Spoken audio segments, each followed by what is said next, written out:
Eu sempre detestei dirigir de madrugada, mas naquele sábado não tinha opção.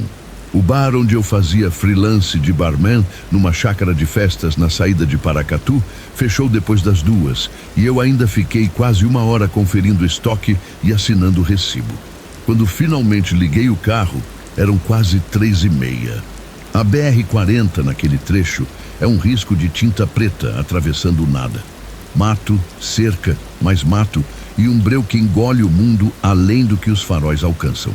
Liguei o pisca, entrei na rodovia e deixei a rádio desligada. Eu sempre faço isso quando volto tarde. É o único momento do dia em que ouço só o motor e meus pensamentos. A noite estava estranha, quente e úmida, com aquele ar parado que gruda na pele. Uns 3 quilômetros depois, a neblina apareceu como se tivesse sido derramada. Primeiro um lençol fino, depois um paredão branco que apagou a faixa contínua sob meus pneus. Diminuí. Acertei os faróis baixos. Quem conhece estrada sabe que alto em neblina só cria um muro de luz contra você. E tentei manter 60 por hora. A sensação era de estar atravessando um corredor vivo, um túnel de algodão que abafava até o barulho do motor. Foi aí que vi o primeiro detalhe fora de lugar. Um brilho amarelo, fraco, piscando lá adiante, à direita da pista. Parecia aquelas lanternas de ciclista ou um marcador de obra, mas não havia obra nenhuma, nem acostamento largo o bastante para caminhão encostar. Mantive o carro na linha e observei. O ponto piscava num ritmo constante. 1, 2, apaga. 1, 2, acende. E por algum motivo não se aproximava nem ficava para trás. Eu andava, e ele andava comigo, como se flutuasse paralelo, escondido atrás do véu de neblina. Eu me convenci de que era um reflexo bobo, talvez do próprio farol rebatendo numa placa invisível. Só que o estômago deu um aviso. Aquele frio curto, como se alguém encostasse uma moeda gelada nas minhas costas. Resolvi tirar o pé. Se fosse reflexo, eu mudaria a relação de distância e o ponto passaria por mim. Tirei o pé e quase parei. O brilho continuou no mesmo lugar, do mesmo jeito, como se estivesse me esperando. Engoli seco, encostei mais à direita sem sair da faixa e freei até 0. O carro ficou suspenso no silêncio. Só o tic-tac do pisca-alerta e o sopro abafado do ar-condicionado. O ponto amarelo ficou piscando, igual, a mesma distância imaginária, o mesmo tempo. Eu não sabia dizer se estava a 5 metros ou a 50 centímetros da cerca.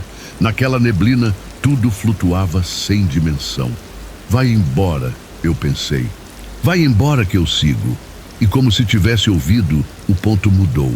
Não a cadência, a intensidade. Cada piscada vinha mais forte, como se alguém por trás da cortina soprasse o pavio de uma vela. De fraco, passou a médio, de médio a incômodo, até que cada pulso acendia o branco do nevoeiro e o amarelo vazava pelo capô do meu carro. Eu estava sozinho no meio da 40, 3 e pouca da manhã, parado dentro de um aquário de luz. Foi quando o motor desligou. Simples assim. Sem engasgo, sem aviso, sem oscilação no ponteiro. O painel desceu de brilho e o ronco sumiu, como se uma mão tivesse tampado a boca do carro. Meu coração, que já vinha mais rápido, disparou. Tentei virar a chave. Nada. O painel acendia e morria, como criança que tenta soprar uma bexiga já estourada. Bateria, pensei, mas eu tinha dado partida fazia minutos. Combustível, tanque meio. Eu estava só. Peguei o celular do console. 24% de bateria. Eu lembrava de ter visto antes de sair da chácara. Pressionei o botão. A tela acendeu por um segundo e apagou. Tentei de novo. Nada. Tela preta.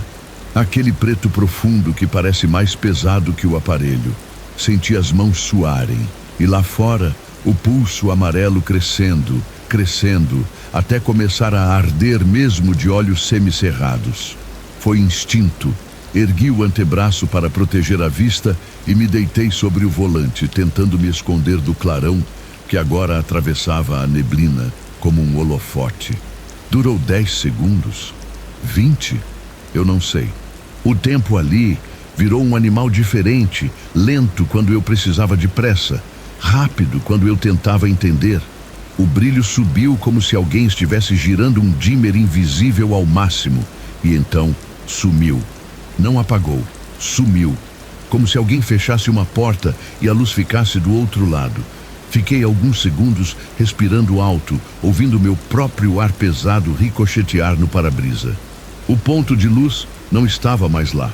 A neblina, sim, o silêncio também. Girei a chave por reflexo e o motor pegou de primeira, como se nada tivesse acontecido. Liguei o farol baixo, voltei a 50 por hora e segui. Eu não ousava olhar nos retrovisores. Segui com a cabeça imóvel, como se um único desvio de olhar pudesse convidar a coisa a retornar. Só fui respirar quando vi, muito tempo depois, o trevo da minha cidade surgindo como um recorte mais escuro no horizonte. Virei, passei pela guarita deserta do bairro, estacionei em frente de casa e fiquei dentro do carro uns 2 minutos, só ouvindo o motor resfriar. Ao desligar, vi minha mão tremendo no botão da chave. E eu não tremo. No bar, você derruba copos e treme. Eu não tremo. No dia seguinte, contei para minha mãe. Ela sorriu de canto e disse que devia ser coisa da cabeça cansada. Contei para um colega do bar que jurou que era faróis de moto em estrada vicinal e que a neblina cria miragem. Contei para um cliente velho, caminhoneiro, que só olhou para a mesa e falou: na 40 tem muita história de coisa que drena. Drena bateria, drena motor. Drena o que dá. Eu ri, mas o riso saiu torto. Uma semana depois, eu precisava passar no mesmo trecho, mais cedo dessa vez, por volta de 11 da noite. Não tinha neblina. O calor tinha virado vento seco e a estrada era uma fita limpa. Eu me peguei procurando o brilho sem querer, a cada curva. E então vi outra coisa. Uma cruz branca de madeira no acostamento, fincada numa terrinha batida, com um laço de fita amarela desbotada amarrado em volta. Uma garrafinha de refrigerante fazia as vezes de vaso, com 3 flores de plástico. Diminuí. Li muito rápido o nome: João Vitor, 1996 a 2018. A fita amarela estalava no vento. Eu passei por ali outras vezes, de dia, de tarde, e comecei a notar a tal cruz ao longe, os carros diminuindo por poucos segundos, alguns faróis abaixando respeito.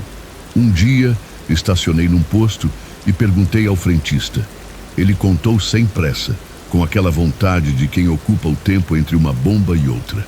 Disse que o tal João Vitor tinha acidente ali, um domingo, madrugada, moto a 160. Ninguém sabe por que ele foi parar no meio da pista, nem porque ninguém o viu a tempo. Dizem que tinha neblina, daquelas que a gente só vê no inverno, completou. E que tinha gente na beira da estrada com lanterninha chamando ajuda. Mas quando o socorro chegou, não tinha mais ninguém. Só a moto, o rapaz, e a lanterna caída, ainda piscando. A palavra lanterna fez um nó nas minhas costas. Eu não respondi. Paguei, agradeci e voltei para o carro sentindo que minhas pernas eram 2 tábuas. Dirigi devagar o resto do caminho, pensando em como a luz piscava na mesma cadência do meu medo. Na 3ª semana depois do episódio, voltei a fechar no mesmo bar da chácara. A volta dessa vez eu planejei. Saí mais cedo, esperei um comboio de 3 carros e viajei atrás deles como quem pendura medo no retrovisor do outro. Tudo correu bem até que, na altura da cruz, o último carro do comboio, um Onix branco, simplesmente apagou. Eu vi as lanternas traseiras titubearem e morrerem. O carro começou a perder velocidade e arrastar para o acostamento. Encostei atrás por reflexo com aquele impulso besta de precisam de ajuda e desci só até metade da porta, com o corpo ainda dentro. O motorista desceu também, no susto, falando palavrão, dizendo que o carro tinha morrido do nada. Eu levantei o celular para iluminar e a tela morreu. O Onix estava a 3 metros da cruz. A fita amarela, mesmo sem vento, tremia leve. E foi então que, por um instante, rápido demais para qualquer câmera, o lado de lá da estrada ficou mais claro. Um sopro de amarelo, como se alguém acendesse e apagasse uma vela com raiva. Foi suficiente. Gritei qualquer coisa que soou como "entra, entra". Bati a porta e dei partida. O Onix pegou logo depois, quase junto com o meu, e nós dois saímos dali como quem foge de cachorro no quintal vizinho. O motorista me ultrapassou e seguiu sem olhar, as mãos presas no volante, os ombros duros. Naquela noite eu cheguei em casa e pela primeira vez deixei o celular no modo avião. Apaguei as luzes do quarto, fechei a janela e fiquei alguns minutos sentado na ponta da cama, esperando que o silêncio me dissesse alguma coisa que fizesse sentido. Ele não disse. Eu não sei o que vi naquela madrugada de neblina. Pode ter sido um defeito elétrico coincidindo com um susto óptico. Pode ter sido uma história que encontrei pronta e decidi vestir com medo. O que eu sei é que às vezes coisas ficam nos lugares onde a vida quebrou de forma abrupta, ficam no ar pesado quando a madrugada segura fôlego, ficam piscando no canto do olho de quem passa rápido demais. Se você um dia atravessar a 40 depois das 3 e ver um amarelo fraco, onde não deveria existir nada, não pare, não teste. Não confie no seu impulso de curiosidade. Às vezes, a luz quer só uma coisa muito simples que a gente não sabe dar: companhia. E quando a gente entrega, ela drena. O resto do caminho eu faço no escuro. História 2. O sussurro no quarto de hóspedes. Naquele verão abafado de 2019, minha prima Mariana me ligou pedindo um favor. Ela e o marido precisavam viajar de última hora para resolver assuntos de família em outra cidade e não queriam deixar a casa sozinha. Disseram que seria apenas um final de semana e eu poderia usar a piscina, a churrasqueira, o que quisesse. Parecia ótimo. Um refúgio num bairro calmo de Uberaba, longe do barulho dos ônibus passando na minha rua. Cheguei na sexta-feira à noite. A casa deles ficava numa rua sem saída, iluminada por apenas 3 postes antigos que piscavam de vez em quando. Tinha aquele ar de bairro antigo, onde o silêncio não é exatamente reconfortante. Mariana deixou as chaves debaixo do capacho, junto com um bilhete. O quarto de hóspedes está arrumado. Só evita deixar a janela aberta à noite. Beijos. O primeiro estranhamento veio daí. Sempre dormi com a janela aberta em casa. Adorava sentir o vento entrando. Mas resolvi seguir o aviso, afinal era a casa deles.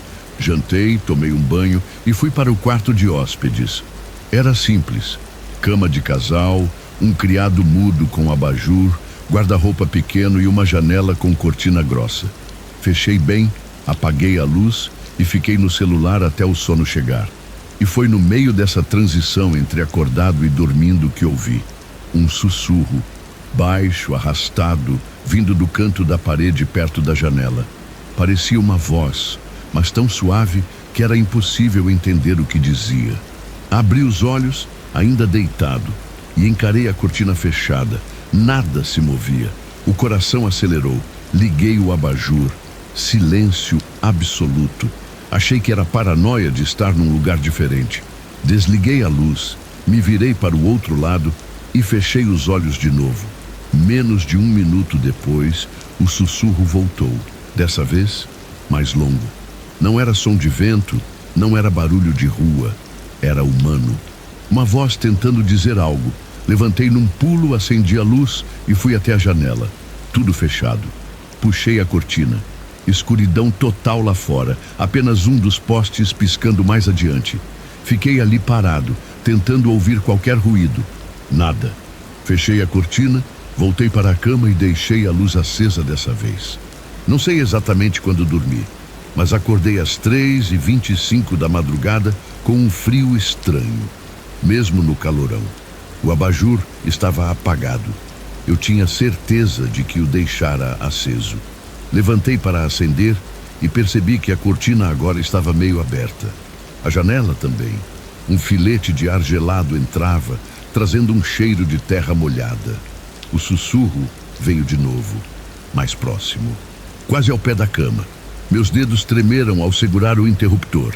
A luz revelou o quarto vazio, mas o ar parecia mais pesado. Fechei a janela e a cortina, dessa vez travando a tranca. Decidi que ia dormir no sofá da sala. Peguei o travesseiro e o cobertor e saí do quarto sem olhar para trás. A sala era mais iluminada pela claridade da rua. Deitei no sofá e fiquei olhando para o teto, tentando acalmar a respiração. Foi então que ouvi passos, lentos, arrastados pelo corredor que levava aos quartos. Olhei na direção, mas dali só se via escuridão. Os passos pararam na porta da sala. Eu sentia, não precisava ver, uma presença parada ali, me observando. A coragem foi embora. Peguei o celular e, sem pensar muito, liguei para minha mãe, que mora a uns 10 minutos dali. Pedi que viesse me buscar. Ela estranhou, mas disse que vinha.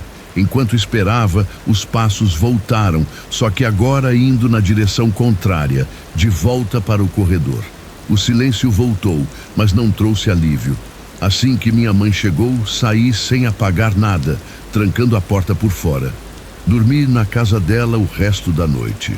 No dia seguinte, voltei para buscar minhas coisas, acompanhado do meu tio. Entrei na casa à luz do dia e tudo parecia normal. Até chegarmos no quarto de hóspedes.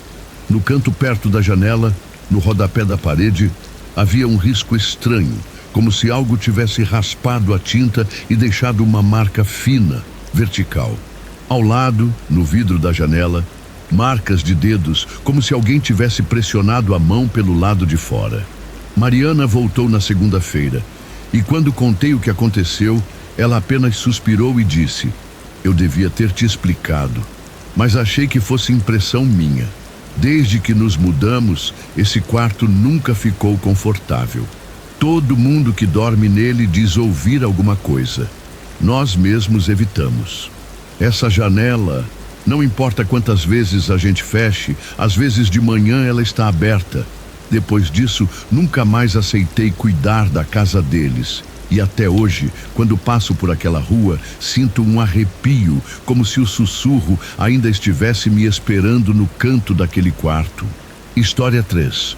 O carrinho no meio da estrada. Era início de janeiro, auge do calor no interior de Minas. Eu estava de folga e decidi sair para dar umas voltas com o carro do meu pai. Um sedã preto, potente, que ele cuidava como se fosse um filho. Ele sempre dizia: "Não inventa moda com esse carro." Mas naquela noite, a estrada vazia me chamava. Comecei rodando pela BR, aproveitando o vento quente que entrava pelas janelas abertas. Nenhum carro à vista, nenhum radar. A sensação de liberdade era incrível. Depois de um tempo, senti aquela vontade impulsiva de pegar umas estradas vicinais, ruas mais estreitas e cheias de curvas. Era como se algo me puxasse para lá. Sem pensar muito, entrei na primeira saída e comecei a cortar por dentro de bairros afastados e pequenos trechos de zona rural. As ruas estavam desertas, só iluminadas pelo farol do carro. E foi numa dessas curvas, quase meia-noite, que vi algo brilhando no asfalto. Pisei no freio e parei a poucos metros. Meus olhos se ajustaram e percebi. Era um carrinho de supermercado, daqueles comuns, parado bem no meio da pista, sem nada dentro. A primeira reação foi estranhamento. Quem deixaria um carrinho ali, no meio de uma estrada quase sem movimento? Olhei ao redor e não vi nada além de mato e alguns terrenos baldios. Contra meu bom senso, liguei o pisca-alerta, coloquei o carro no ponto morto e desci para empurrar o carrinho para o acostamento. O calor da noite misturava-se a um silêncio opressor. O único som era o estalar do motor esfriando. Quando cheguei perto do carrinho, reparei que ele estava limpo demais, sem poeira, como se tivesse sido colocado ali há poucos minutos. Inclinei o corpo para empurrá-lo, mas antes que minhas mãos tocassem o metal, ouvi um barulho vindo do lado esquerdo. Passos rápidos na terra. Virei a cabeça e vi duas silhuetas saindo correndo de um matagal. Não era caminhada, era corrida em direção a mim. O instinto falou mais alto. Larguei o carrinho, corri de volta para o carro e bati a porta com força. No mesmo instante, eles chegaram à lateral. Um deles parou a alguns metros, mas o outro se jogou contra a porta do passageiro com um impacto seco que fez o carro balançar. A cena ficou gravada na minha memória. Ele me encarando, olhos arregalados e vermelhos, a pele suada e suja, as roupas rasgadas como se tivesse atravessado arame farpado. No rosto, manchas escuras que poderiam ser terra ou sangue. Não disse uma palavra, apenas tentava abrir a porta com uma mão enquanto a outra segurava algo que não conseguia identificar. Meu corpo travou por um segundo. O medo puro me deixou paralisado. Mas o barulho da maçaneta sendo forçada me trouxe de volta à realidade. Engatei a marcha, desviei do carrinho e arranquei com tudo. Pelo retrovisor, vi as duas figuras correndo alguns metros atrás, até desaparecerem na escuridão. O caminho de volta para casa foi um borrão. Meu coração parecia querer saltar do peito. A cada farol que passava, eu olhava para os lados, imaginando que eles pudessem ter aparecido por algum atalho. Peguei o celular para ligar para a polícia, mas continuei dirigindo. Não queria parar de jeito nenhum. Expliquei para o atendente a localização aproximada e pedi que enviassem uma viatura. Disseram que iam verificar. Quando cheguei em casa, estacionei e fui ver se havia algum dano no carro. O que encontrei me deixou ainda mais perturbado. Manchas escuras por toda a porta do passageiro, respingando até no retrovisor. O cheiro metálico não deixava dúvidas. Era sangue. Muito mais do que eu imaginaria por um simples impacto.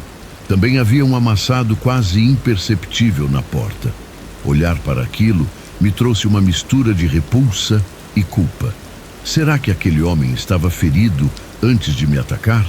Ou será que a pancada tinha causado aquilo? Passei a noite sem dormir, imaginando o que teria acontecido se eu tivesse hesitado mais um segundo. Na manhã seguinte, meu pai viu o carro e explodiu. "O que você fez?" Tentei explicar, mas ele estava mais preocupado com a pintura e o conserto do amassado. Só depois, já mais calmo, me ouviu contar tudo. Ficou em silêncio por um tempo e disse: "Você teve sorte de ter conseguido sair. Tem gente que arma isca na estrada para roubar carro e fazer coisa pior. Nunca mais passei por aquela região à noite. E até hoje, sempre que vejo um carrinho de supermercado fora de lugar, sinto o mesmo arrepio daquela noite. E uma certeza: se eu tivesse demorado mais alguns segundos, talvez essa história nem estivesse sendo contada. E aí? O que você faria se estivesse no meu lugar naquela noite? Teria coragem de sair do carro para tirar o carrinho da pista ou aceleraria sem olhar para trás? Quero muito saber a sua opinião, então comenta aqui embaixo. Se você gosta de histórias reais e casos assustadores como esse, já deixa o like, se inscreve e ativa o sininho para não perder nenhum vídeo novo aqui no canal Marcelo Caixeta Sobrenatural. E se você já passou por alguma experiência paranormal ou tem um caso misterioso para contar, envie para o nosso e-mail na descrição. Pode ser a sua história que eu vou narrar aqui no canal. A gente se vê no próximo vídeo, se você tiver coragem.